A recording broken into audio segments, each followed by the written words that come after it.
Raipur police चोरों से परेशान है, गाड़ी भी नहीं पकड़ पा रही है और थाने से गाड़ी भी चोर रही है। भगवान न करे, लेकिन अगर आपकी हमारी गाड़ी चोरी हो जाए तो हम कहाँ जाएंगे? सबसे पहले क्या कहाँ जाएंगे? भागते हुए थाने ही जाएंगे ना, रिपोर्ट लिखाएंगे, पुलिस से गुहार लगाएंगे कि साहब हमारी गाड़ी ढूंढ दीजिए। लेकिन सोचिए, अगर पुलिस के पास से ये गाड़ी चोरी हो जाए तब क्या करेंगे?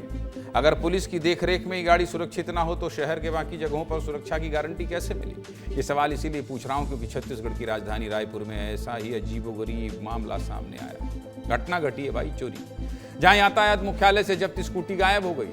खबर बहुत रोचक है, इसलिए विस्तार से बात होगी, लेकिन इसको बताते हुए एक पुरानी घटना भी याद आ रही है जिसका जिक्र करना आज जरूरी है। ये दोनों तस्वीर देखिए। पहली तस्वीर कुछ महीने पहले की है, जब सीधे मुद्दे की बात में आपको एक खबर दिखाई थी और बताया था कि कैसे तेलीबांधा के एक घर से स्कूटी चोरी हो गई है और इसी स्कूटी से चोर बेफिक्र होकर रायपुर में घूम रहा था। ट्रैफिक नियम तोड़ने पर चालान भी काट रहा था, लेकिन ये चालान पहुंच रहा था स्कूटी मालिक के पास।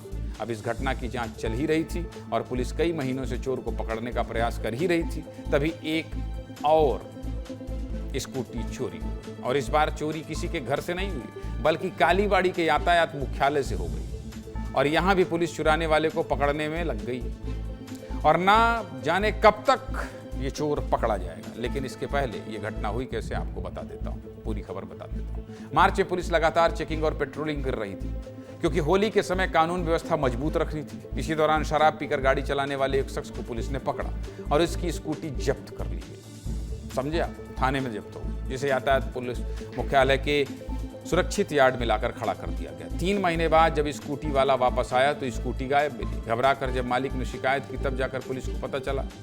फिर पुलिस ने भी मौके पर आके खोजबीन की और अंत में कोतवाली थाने में मामला दर्ज कराया गया। हमारे सहयोगी अभिषेक तिवारी ने मौके से एक रिपोर्ट भेजी, देखिए।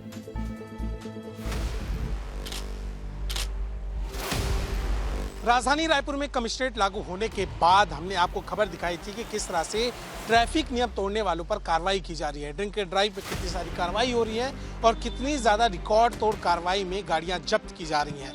ऐसी ही कार्रवाई होली के समय चल रही थी जब एक स्कूटी जब्त की गई थी और वो स्कूटी जगह न होने के कारण उस थाने में न रख के यहाँ जहाँ हम लोग मौजूद है ट्रैफिक मुख्यालय, इसी तरह से रखी गई थी।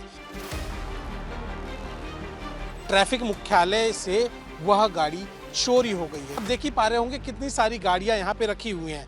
जो गाड़ी मालिक था वो अपनी जो कोर्ट की कार्रवाई है पूरी करने के बाद 3 महीने बाद जब गाड़ी देखने आया तो उसको यहाँ गाड़ी ही नहीं मिली। पुलिस ने भी तलाश की तो वो गाड़ी यहाँ नहीं मिली, जिसके बाद इस मामले में पुलिस ने खुद जो है FIR दर्ज कराई है कोतवाली थाने में। अब पुलिस क्या कह रही है भाई, उनकी दलील भी सुना देते, सुनिए। ट्रैफिक अमले के द्वारा कालीबाड़ी जो यातायात थाना है वहाँ पे एक ट्रैफिक में कार्रवाई करते हुए एक वाहन को जब्त करके रखा गया था और बिना यातायात विभाग की या वाहन स्वामी की जानकारी के किसी अज्ञात व्यक्ति के द्वारा वो दुपहिया वाहन को वहाँ से हटा दिया गया है। इसमें थाना कोतवाली में चोरी का अपराध पंजीबद्ध किया गया है और आरोपी की पतासाजी की जा रही है। अभी जाँच की जा रही है और वाहन और जो आरोपी है उसके संबंध में पतासाजी की जा रही है। क्राइम ब्रांच की भी मदद इसमें ली जा रही है। ट्रैफिक पुलिस कमिश्नरेट रायपुर के द्वारा होली के समय जो है ड्रंकन ड्राइविंग पे कार्रवाई की गई थी। उसमें एक एक्टिवा चालक जो है उसकी ड्रंकन ड्राइविंग करते हुए पकड़ाया था, जिस पर जब्ती की कार्रवाई की गई थी। वह 3 माह तक जो स्कूटी है वो यहीं खड़ी थी यातायात मुख्यालय में, परंतु उसका जो चालक है वो आया नहीं था। परंतु 3 माह बाद जब वो आया तो देखा तो यहाँ पर वो स्कूटी जो नहीं मिली, उस आधार पर इसमें FIR पंजीबद्ध किया गया है कोतवाली थाने में और इसमें अग्रिम विवेचना जारी है। ये सब काबिल अफसर हैं, चुटपुट पकड़ लेंगे, ऐसा उम्मीद आप कर सकते हैं। इन दोनों अफसरों को मैं व्यक्तिगत तौर पर जानता हूं।